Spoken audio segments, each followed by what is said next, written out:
It is Wednesday, June 17th, 2026, and I'm out here with the Rams and the puppies. The ground is wet. I think we had a little sprinkling.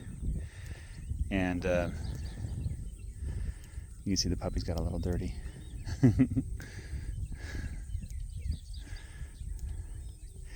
Anyway, I do have dogs that are mature, trained on sheep.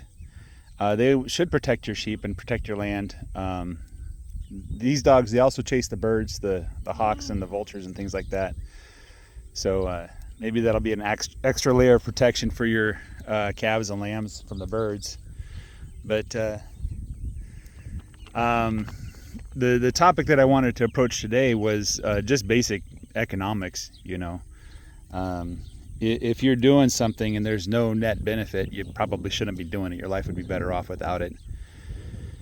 When it comes to farming, there's obviously intangibles that I can't really put a dollar value on. But nevertheless, I do need to consider, is this the best way to spend my money to get to those things? Like, it's nice being around puppies and watching the cycle of life and being out here in nature, listening to the birds sing and things like that. But there's other ways I can get these things. I don't need to own this land and raise cattle and goat and sheep and stuff like that to get it. But when it comes to farming, there's really one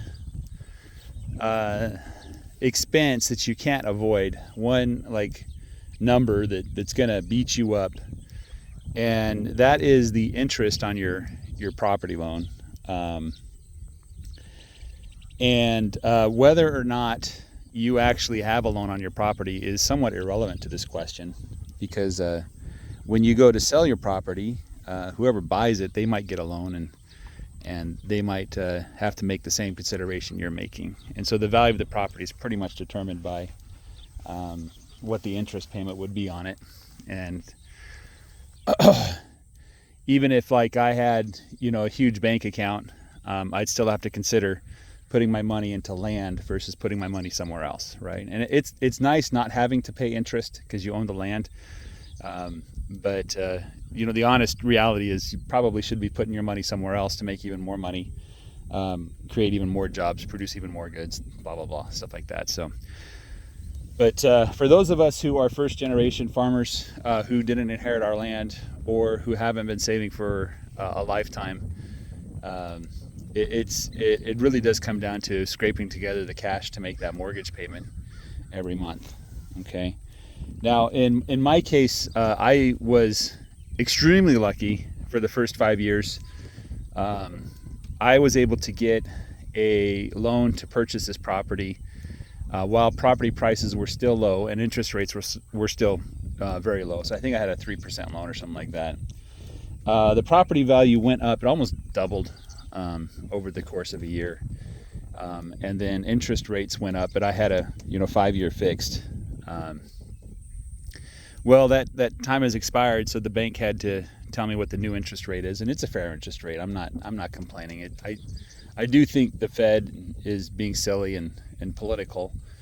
I do think our interest rate should be low, but there's a lot of reasons why it's not, and it comes down to the fact that our economy right now is technically really strong.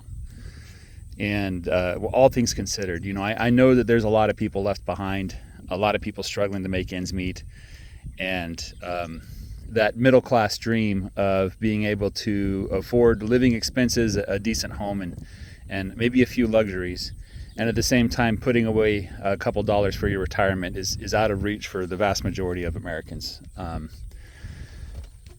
Things may change. There's reasons why we're not able to experience that, and I won't get into those reasons, but I think anybody that sits down and thinks about it will pretty much come to the same conclusion. The only reasonable reaction, or the only reasonable, I believe, political position on this issue is that we need to get the government out of our finances.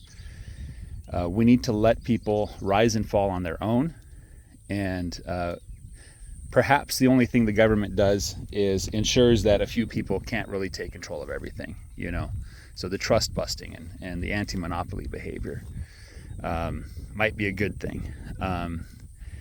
The original intent of government in the United States is not what you think it is. Europeans don't really get this concept, but in America, we all hate our government, and that's the way it's supposed to be, right? The government is where bad ideas go to die, a horrible, slow, miserable death, right? If you're familiar with Uncle Remus stories, the government is meant to be a tar baby, right? It's meant to attract certain types of people and certain ideologies, and it's meant to tie them up with endless red tape so that they're never able to advance, right? And so in America, we don't wait around for the government to write a law saying you're allowed to do what you want to do. We just do it. And if we end up breaking the law, well, we deal with that later. It's really difficult to enforce the law here in America. If you're familiar with our justice system, people who expect the justice system to enact justice, they're deceiving themselves. It's never going to do it, right? Justice system catches the low-hanging fruit. It makes an example of some people, but just like in every other society, the extremely rich, the noble, the powerful, the politically powerful, they are always outside of the reach of the law. And that's just the way it is. The king is never going to prosecute himself, basically. That's the idea there. So anyway, moving on from political issues, let's talk about the reality. So this land, if I were to borrow 100% and then pay interest on the loan, I think it works out to be something like, it's like $40,000 is what I would owe in interest every year, right? I don't have this property leveraged at 100%. It's more like 50%, right? But $100,000 or $40,000 a year is nothing to sneeze at. And on 60 acres, now I'm blessed because I have access to 20 more acres, so I technically have 80 acres. But on 60 acres, to make $40,000 a year is very difficult, right? If you were running cattle exclusively on my land, doing the regenerative approach, I could probably run 40 or 50 cows on the 60 acres. And that would give me 40 or 50 calves, right? And assuming I get, $2,000 for those calves, I would be making about $40,000 at the end of the year. And that's with the elevated high prices of cattle, right? So a cow-calf operation, it only leave $40,000 on the table after interest payments. And then you have to consider all the expenses, the labor, the wear and tear on the equipment. I need to keep repairing everything that wears out. I had a big bill this year on my side-by-side. I think it was almost $2,000 to get this thing fixed, which, for 5 years, $2,000, not too bad, Gasoline, diesel. In my case, I really don't spend much on diesel. I think every other month I buy 15 gallons of diesel, which works out to be like $90 or $100 at today's prices. And then the hay isn't too bad in this part of the country. And minerals, water, electricity, and then, protein supplement in winter. So altogether, at least this operation, I think I only spend like about $10,000. Let's just say $10,000 in expenses. Dog food's a major expense too. I end up spending about $10 a day, more or less, about $3,000 on dog food. Anyway, so all that to say that if this was the only job I had and the only source of income was calves, I don't have sheep, I just have cows. I'm 100% stocked, as many cows as I can possibly manage on this land. All that to say that I would probably end up at the end of the year with $30,000 net profit if everything goes smoothly, right? Every cow is a calf, blah, blah, blah. And that's not very good, okay? The honest truth is that's not very good. And so the kind of joke here in this part of the country, we have two jokes. The first joke is, how do you make $1 million doing cattle? And the answer is you start with $10 million. And the other joke is that how do you make money raising cattle? And the answer is you discover oil on your property, right? So cattle is very much a business for rich people that are bored. They're not really interested in making money. They just want to look at cows and ride horses and say yeehaw a lot, okay? Now, when it comes to sheep, the economics of sheep are very much better than the economics for cattle. I haven't cracked the code yet, so to speak. I think I know what I'm supposed to do, but I haven't actually done it, right? But theoretically, the return on sheep, by my estimates, is probably between 4 to 8 times as much, right? Probably. It could be only 2 times as much. But even 2 times as much, that would mean that I'm not making $60,000 a year. I'm making like $100,000 a year. Why? Because the rent, the interest on the loan stays the same. It doesn't double when I run more sheep, right? And that's kind of the thing there with sheep. That's why I think a lot of people are turning to sheep. They realize that the economics of sheep is very much advantageous. Now, sheep are not as easy as cows. Sheep like to die a lot. Sheep are more difficult to fence in. You need more expensive fencing. You need to maintain that fence more aggressively. And in terms of daily moves and rotations and stuff like that, it's not a simple matter, right? But sheep are good, okay? And so let's say I do 50% sheep, 50% cattle. Well, my profit goes up by quite a bit. Now it's almost to the point where I could afford a decent lifestyle here in rural Texas, right? Chickens, the economics of chickens are way better. And there's a faster return on chickens, right? So technically, and again, I'm just talking about theoreticals here, I could find and borrow a certain amount of money for, let's say, 2 or 3 months, right? Go get the chicks, go get all the feed the chickens, raise them to weight and sell them, and turn up with a profit in a matter of months, right? So chickens are really good. Chickens are very labor intensive though, right? But chickens are a good way to make money quick. You know what I mean? Again, there's caveats, there's risks, right? There's a chance that, a coyote or something, a raccoon gets into your chickens and you lose half of them, right? And there goes your profit margin, right? But I do want to do chickens. If I had more time, I would absolutely do chickens.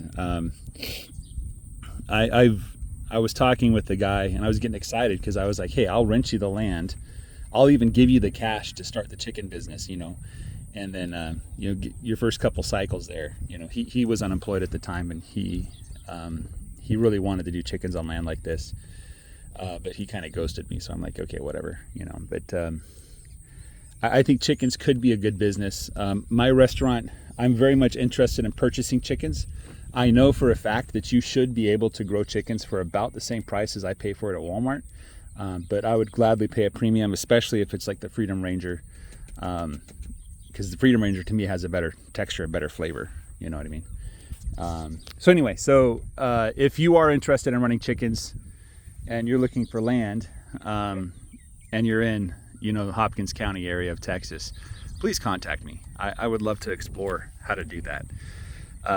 We can figure out the legal structures and how to make it all kosher in terms of the law.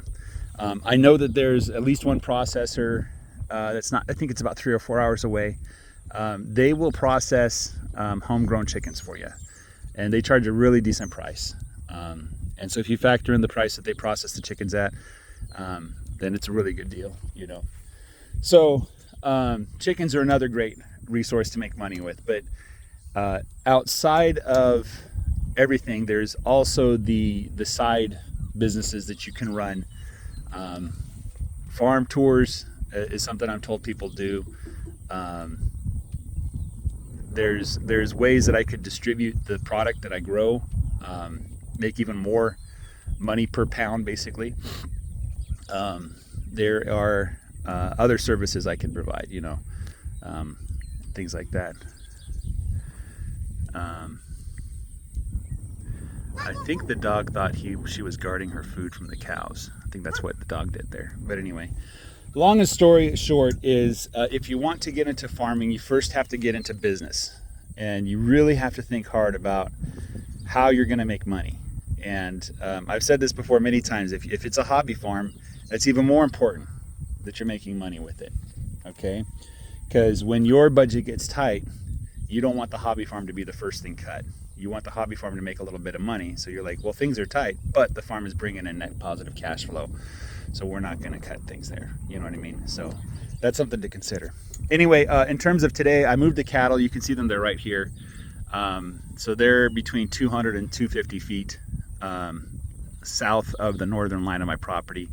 I'm going to move them every couple days. The forage is really good. It's just excellent. I'm so ridiculously pleased with the amount of summer grasses I have already here in mid-June. The sheep, they have been around the pond for almost a week now. I need to move them out of there. There's so much forage in that area that they haven't even touched yet. But I think I'm going to graze them in the southern half of the pasture. The rams, I want to move them tomorrow. And then I have to move past the shed there. I'm not really sure how to do that. And the dogs are good. We did have a problem with the dogs. They were escaping. They found a hole under the fence into that guy's property. He called me complaining a couple times. Very friendly complaints, but complaints nonetheless. And was able to figure out where they crossed, and I put up a hot wire there as a temporary fix. But you know, if I had a few $1,000s lying around, I might just replace that entire perimeter with you know, square mesh fencing, the square fencing, so that the sheep and the lambs can't get out, and the coyotes have a hard time getting in. And then in terms of electric wire, I would just run fiberglass posts every 30, 50 feet, whatever the maximum I can stretch them out at, and just use that for hot wire. And then the last thing I'd probably do is run water down the middle of my pasture. I'm constrained. Everything has to be on this side because the water's on that side, and I'm kicking myself because I should have run it down the middle. So, but I do want to redo the water supply. 1-inch PEX, I mean, it's great, but it doesn't quite meet. I have to go a half mile down the property, so it's not quite enough. I might have to do like 4-inch pipe or something like that for the first half. But anyway, that's neither here nor there. Again, dogs are for sale. If you guys are looking for dogs to protect your sheep, I think these dogs are pretty good. Give me a call. Text me, or not text me, email me, jg@lazycowfarms.com. You guys have a great day. Take care. Bye-bye.